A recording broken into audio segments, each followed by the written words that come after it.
also just getting more comfortable with talking with myself. And by talking into the camera, I am speaking to myself. I'm just processing. I love you, God. I'm so grateful for being here in this present moment. I'm so grateful for the revelations. My eyes fell on this Bible passage, so I'm gonna read it. As everyone comes, so they depart. And what do they gain? Since they toil for the wind, all their days they eat in darkness, with great frustration, affliction, and anger. This is what I have observed to be good, that it is appropriate for the person to eat, to drink, and to find satisfaction in their toilsome labor under the sun during the few days of life God has given them, for this is their lot. But God, I'm so uncomfortable. The work of detachment, I'm willing to do the work. I am willing to get my hands dirty and to sit in this discomfort and then choose a different action, not to like alleviate the discomfort, but to move through it. Like, I know people come in and out of my life. It is just a part of life that people are sometimes in and then they're out. I'm reconciling with that. You know, I think that's where I like have a tendency to become obsessed. Like if I meet somebody, or obsessive, because it's a behavior, right?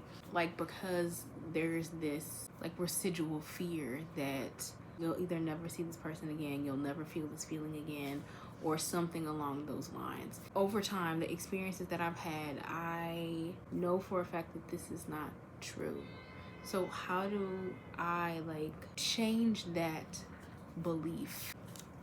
You know, because people will come in and people will come out. It is just a part of life. And I wonder how I can help soothe my inner child, especially when it comes to Monte, because Monte was like the homie. They like brought out my inner child and I got to play. I got to live and exist from that childlike paradigm, and also heal the parts of my younger self that didn't get to be a child because I was like parentified and forced to grow up faster than what should have been the norm. So thank you, God, for that passage from Ecclesiastes. It starts with an E. It says, I have seen another evil under the sun, and it weighs heavily on mankind.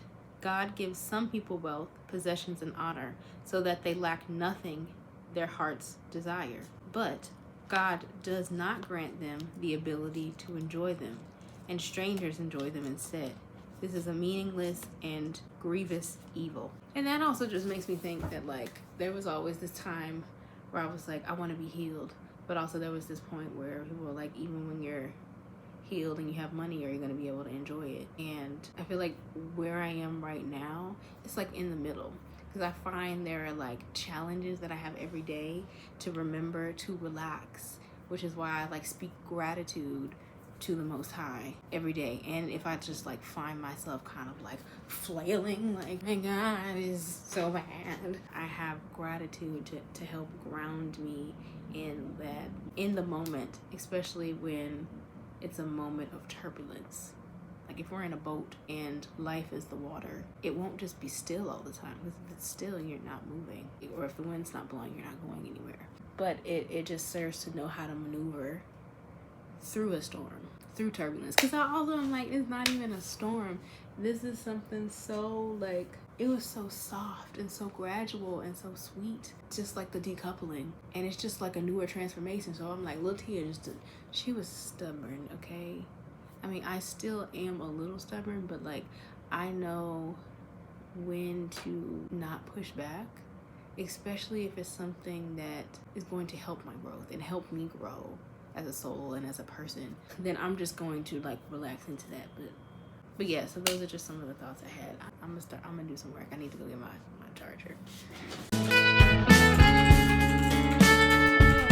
Take me back to that time. One good friend was in my life. California seems so far away from me, from me, from me.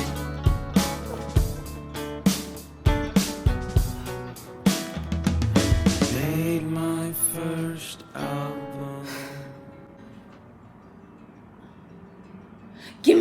writing brain back. I'm gonna work on getting my work brain back in order. I have some emails to check. Are there any?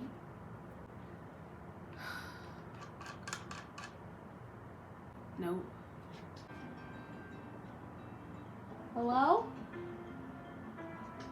I thought that was Monte. Oh, Tia-Lynn, can you sit with yourself? Yes.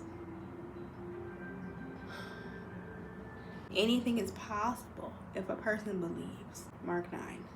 Well, I believe that my work brain, that my writing brain, my creative writing brain is coming back online. I believe that I can leave room and hold space for the emotions that are coming up while also working on my work. I believe that the type of love that I am aligned with and that I deserve will find me. All the types of love. Like I also was like processing the friendships that I made at the retreat and just how that was the most nourishing type of love that I needed at the time. That's also why I was so thrown off about like the attraction thing. I mean, it was like a yoni retreat, so I understand that sacral energy, and my sacral energy is usually very strong, very potent. So I'm aware. It just threw me off, and my mind keeps thinking about her, and I really wanted to stop because I have things to do. Tia-Lynn likes to get work done.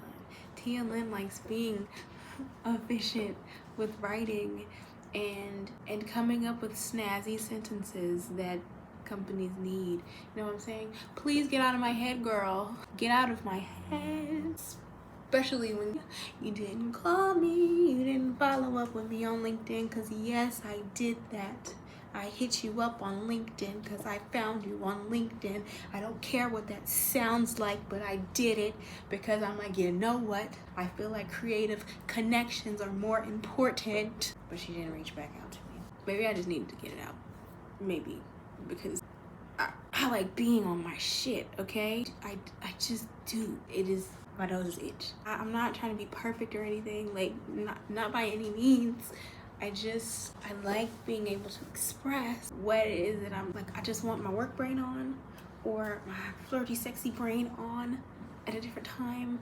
But now it's like all simultaneously. I'm like, please help me. You know, help me, please. Anyway, let me try to do some work. I'm focused. I believe I can focus. I believe I know. Why is my screen not on? Hello? There it is. It wasn't on. I have a dual screen, so like now I remember why I really detested romantic and sexual feelings, because it makes my brain not work. Hello? And then it's like you're having a conversation with yourself and the person's not even there. So it's like, I don't want to give time and energy to this imaginary person. I mean, they're not imaginary. You know what? If they're in my head, that person is imaginary. The person out in the real life is not talking to me. So the imaginary person that I created in my head keeps fucking bothering me. Bitch, go sit down. Tia-Lynn has stuff to do. I'm a boss in my own right. Leave me alone. Girl, why didn't you? Hello? Is it working now? I can breathe now. That's wonderful. And like I just used to be much more stern, and I'm so much softer now, and not soft in like a negative connotation. No, not at all. Just soft, gentle. So ways in which I'm talking with myself, I feel like this lump in my throat.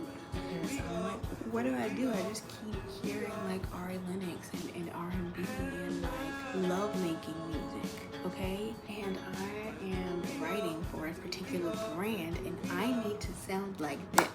Like, you see, I need to sound like them. So it's like, what is my soul learning right now? What is my soul? Okay.